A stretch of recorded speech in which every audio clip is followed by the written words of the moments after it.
Do you think you get put in a box?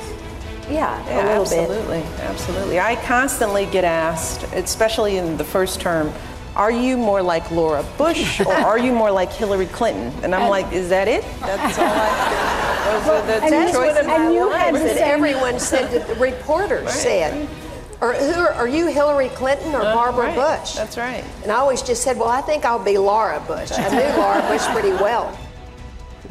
A great moment there. First Ladies Michelle Obama and Laura Bush with our own Cokie Roberts. We'll talk about that in a bit. But first, our roundtable is here. Cokie, of course. George is back with us. Also, Democratic strategist Donna Brazile and ABC's political director Rick Klein. Thank you all. George, the real big political story this week was a significant setback for the White House on the health care law. They are delaying the implementation of the employer mandate that requires all companies over 50 employees to provide health care. How big a setback? What's going on? They're changing the law. We have a Treasury Secretary. We have 3 Deputy Treasury Secretaries, underneath whom there are 12 Assistant Secretaries. Late Tuesday afternoon, they sent out one of the 12. Didn't send him out. He did it on a web posting that said, by the way, the law passed by Congress that makes no provision for waiving this shall be waived. By the way, they did this while the entire White House press corps was on a plane from Tanzania on a 20-hour flight. But anyway. Here is the problem. In addition to the fact that Obamacare is hideously complicated Rube Goldberg contraction, beyond that, it puts in place perverse incentives. The employer mandate says if you have 50 or more full-time employees, and until Congress changes this, which it will, it defines full-time employees as 30 hours a week, you have to pay a substantial sum for each of their health care. Now, the employers, not being dummies, have said, well, let's have fewer employees and make many of the employees we have part-time employees. Working 29 and a half hours. What the Obamacare requires for it to work mass irrationality, both on the part of employers to ignore that incentive and on the part of young people who are supposed to pay 3, 4, 5 times more for health insurance than it would cost them to just pay the fine and ignore it. Now, Donna, a lot on the left were unhappy with this. I mean, a lot of progressives said, why are we letting employers off the hook? Well, first of all, as Mark Twain once said, the death of Obamacare is greatly exaggerated. Look, 96% of businesses that with 50 or more employers already provide health insurance. Right. So this is not going to delay the implementation. It's not going to delay the law. The law will still go into effect on October 1st, 2013, with respect to the health exchanges. George, there's an 800 number, so you don't have to text. It's 318-2596, consumer call numbers. They're already providing information for people who are confused. It is a very complex law. It's a large bill. Well, but it's complex. It is complex. And when Massachusetts went through it, they had similar difficulties, and it was just one state and a fairly sophisticated state. But look, this works for the president in the long run politically, even though he's going to take a lot of flack on it right now, because it delays implementation until after 2014, and of the parts that people are most upset about, and then there is an intervening election, as they say. So that is helpful to him. I do think, however, the Republicans are telling me that they think that they can now rev up the conversation on Obamacare again, which they love because they think that's a strong suit for them, and hope that immigration goes off the front pages as a result of it. Well, Rick, they've tried 43 times, is it, to repeal Obamacare. The administration was able to do something that the Congress had not been able to repeal, at least a part of it. That's right. And let's get ready for number 44 after this. Look, you have even Democrats saying that implementing Obamacare has the potential to be a train wreck. Well, now you have the prospect of a slow-motion train wreck. And here's the thing about this particular provision. This affects thousands of workers, maybe, not the millions of workers who are going to be impacted over the long haul on this. So if you couldn't even get this piece of it right after a 3-year ramp-up period, you're saying you need another year and a half just to put in this tiny slice of Obamacare? Oh, but it's not a tiny slice. This is huge. I mean, employer mandates are by far the toughest part of it. It's the toughest to implement, but it's by no means the most complicated in terms of getting individuals involved. But it was going to affect more, every employer because the paperwork requirement. Right, and who is enforcing it? That's the other big question. And at the moment, apparently, nobody. It's self-reported. But that all of that is genuinely complicated. So there are policy reasons for delaying it as well as political reasons. But Cokie, what's happening right now is that HHS is giving out out grants to states to open up these health care centers. The individual mandate provisions will still be in effect. Young people will continue to sign up.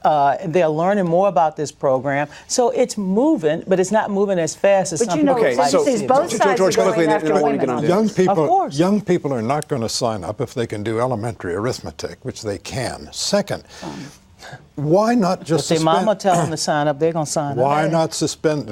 That's not the way my children behave. Why, indeed, not suspend the individual mandate? Because the law doesn't provide it. The law means nothing to these people. And by the way, this is why, Cokie, this is going to affect the immigration debate.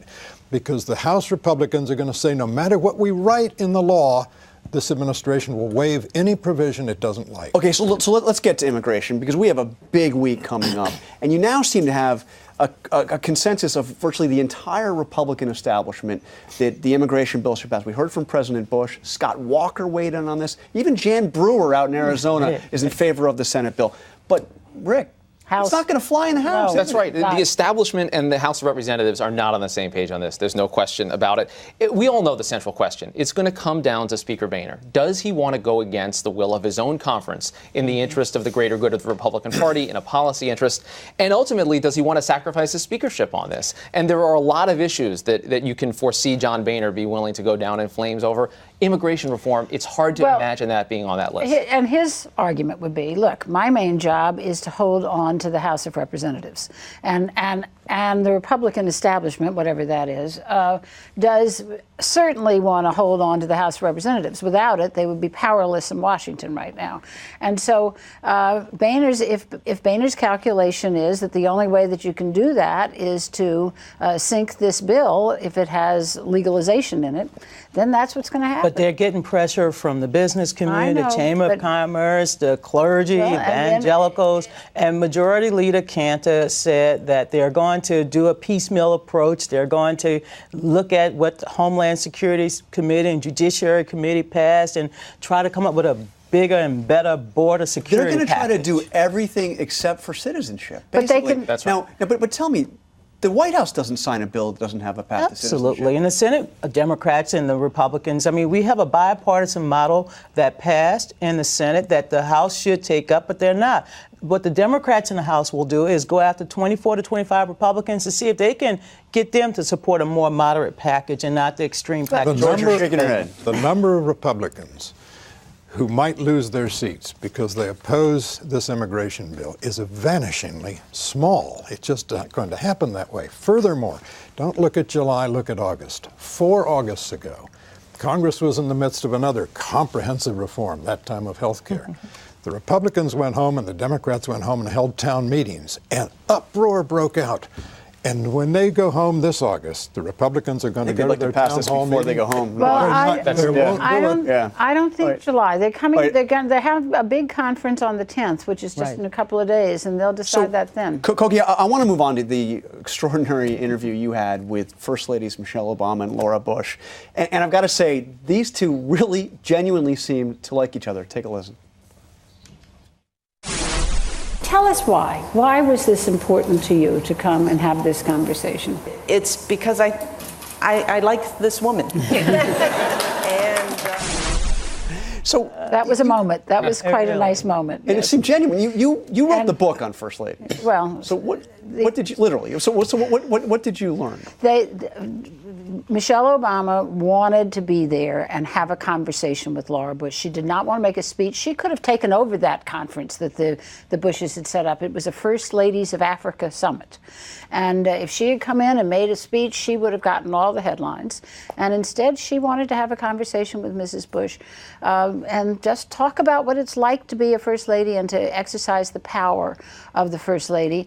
And it was very important to those women in Africa because they feel strongly that often when somebody is out of office, that person goes to jail or gets shot. Right. And the notion of seeing these two women from different parties who had succeeded, one succeeded the other, be there together, be civil, and be friendly beyond civil, was a very important message to send. Do you think we're going going to see a more assertive Michelle Obama in the second term? Well, I think she's been assertive in her own way. You know, when they made that crack earlier about being put in boxes, you know, that's true. And everybody says, oh, well, she's just doing these namby-pamby things. What she's doing is very significant.